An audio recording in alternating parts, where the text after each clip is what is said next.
মুর্শিদাবাদ কেন্দ্রের আমজনতা উন্নয়ন পার্টির হয়ে দাঁড়িয়েছেন চিকিৎসক ও সমাজসেবী মীর হাসনাত আলী।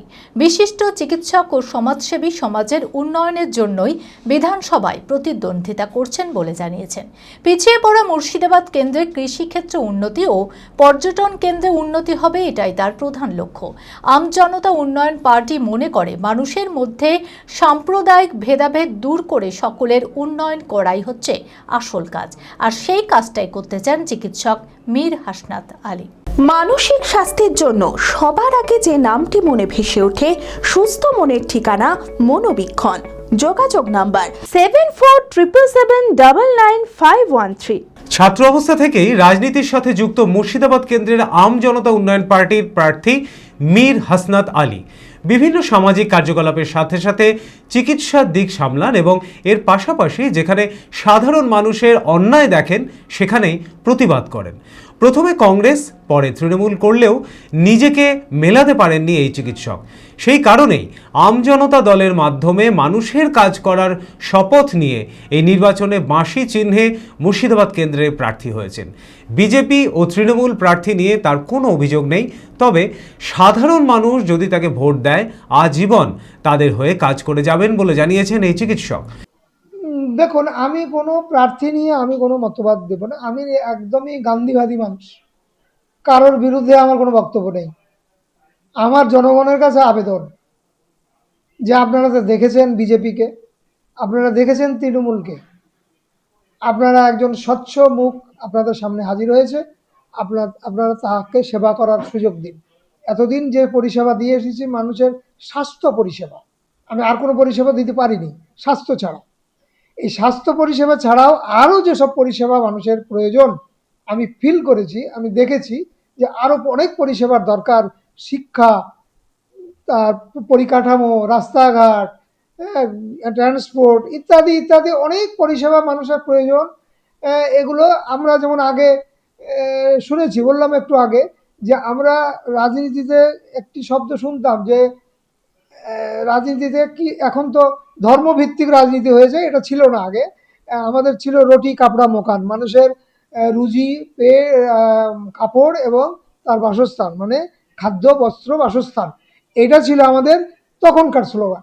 তা এখনও কিন্তু সেই স্লোগান বর্তমানে আছে। এখনও মানুষ দরিদ্র, এখনও মানুষ আর্থিকভাবে দুর্বল, এখনও কারোর বাসস্থান নেই, এখনও আদিবাসী দলিতরা তো খুবই কষ্টে আছে। সেই দিক বিবেচনা করেই আমি এই পরিষেবার আমাকে নিজেকে নিয়োজিত করার জন্যই রাজনীতিতে আমার আগমন। তিনি বলেন, আমজনতা উন্নয়ন পার্টি মনে করে মানুষের মধ্যে সাম্প্রদায়িক ভেদাভেদ দূর করে সকলের উন্নয়ন করা, সেই কাজটাই করতে চান চিকিৎসক মীর হাসনাত আলী। এটা আমাদেরকে ভুল বোঝানো হয়েছে। আপনারা বাবরি মসজিদকে কেন্দ্র করে এই দল হয়েছে, এটা ঠিক নয়। আর বাবরি মসজিদ কেউ করলেই সে সাম্প্রদায়িক হয়ে যাবে, এটাও ঠিক নয়। তাহলে কি মমতা ব্যানার্জি যে মন্দিরগুলো করছে কেন, তাহলে তিনি কি সাম্প্রদায়িক? তিনি সাম্প্রদায়িক তো বলছেন না, আর আমরা সেটা নিয়েও নিজেভাবে। তাহলে কেন এই দলকে সাম্প্রদায়িক বা বাবরি মসজিদের কথা বলা হবে? এটা একটা ধর্মনিরপেক্ষ দল, জনতার দল, জনতার উন্নয়ন করবে এ দল। এবং এই জন্য এই দলের সৃষ্টি হয়েছে যে গত দল যে সরকার এসেছে এটা দুর্নীতির সরকার, আমরা সেই দুর্নীতির বিরুদ্ধে লড়াই করতে চাই, তার জন্যই এই দলের সৃষ্টি হয়েছে। আরেকটি কথা, যে আমি ডাক্তার মীর হাসনাত আলী, অর্থাৎ আমি বাই রিলিজিয়ান আমি মুসলিম। তা তার মানে কি আমি মুসলিমদের লিডার? এই ন্যারেটিভটা পাল্টাতে হবে। আমাদের পার্টির নামই তো জনতা উন্নয়ন পার্টি। আমরা সমস্ত রকমের উন্নয়নের কাজ ওখানে করব, সমস্ত ধরনের উন্নয়ন, যে যা যা উন্নয়নের অনুন্নয়ন ওখানে আছে, রাস্তাঘাট, জলীয় পানীয় জলের ব্যবস্থা থেকে আরম্ভ করে আর কি কি আমরা দেখছি, খোঁজ নিচ্ছি, এগুলো করব। এবং আর একটা, এটা কৃষি প্রধান জেলা, এই কৃষি প্রধান জেলায় আমার ইচ্ছা যে এখানে অন্তত একটি কৃষি বিশ্ববিদ্যালয় হবে, আমার কৃষকের ভাইদের ছেলেমেয়েরা লেখাপড়া করবে এবং তারা উন্নতি করবে। এই উন্নয়ন আমরা চাই। আমরা এডুকেশন মানে শিক্ষা, স্বাস্থ্য, পানীয় জলের ব্যবস্থা, রাস্তাঘাট সমস্ত বিষয়ের উন্নয়নের আমরা অধিকার মানুষের আছে। এই অধিকার আদায়ের জন্যই আমাদের এই দল।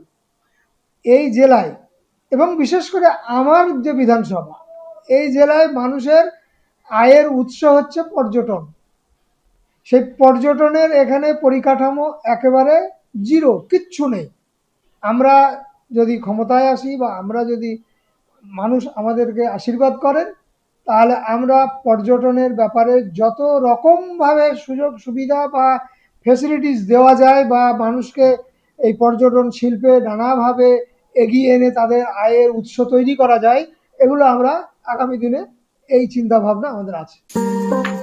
জেড একাডেমি গত 3 বছর সাফল্যের পর চতুর্থ বছরের পথ চলা। 2026-27 শিক্ষাবর্ষে অনলাইন ও অফলাইন ফর্ম ফিল আপ চলিতেছে। আমাদের সুবিধা ডিজিটাল ক্লাসরুম, 24 আওয়ার্স সিসিটিভি, ছেলে ও মেয়েদের পৃথক ক্লাসরুম ও হোস্টেল, নিয়মিত DDP, problem solving and doubt clearing class, কলকাতার অভিজ্ঞ শিক্ষক মণ্ডলী, স্বাস্থ্যসম্মত রুচিশীল খাবার, নিট বেসিস পড়াশোনা, কালচারাল অ্যাক্টিভিটি, গেস্ট টিচার দ্বারা মোটিভেশন ক্লাস, সবুজে ঘেরা পরিবেশে 24 ঘন্টা বিশুদ্ধ জল ও বিদ্যুৎ পরিষেবা। টার্গেট নিট 2027, অ্যাডমিশন টেস্ট আগামী 5 এপ্রিল 2026। 2027-এর নিট ও জেইই পরীক্ষায় সফল হতে আজই আসুন জেড একাডেমিতে। বিশদে জানতে যোগাযোগ করুন। ঠিকানা জেড একাডেমি, সারকাছি রামকৃষ্ণ মিশনের সন্নিকটে, বহরমপুর, মুর্শিদাবাদ।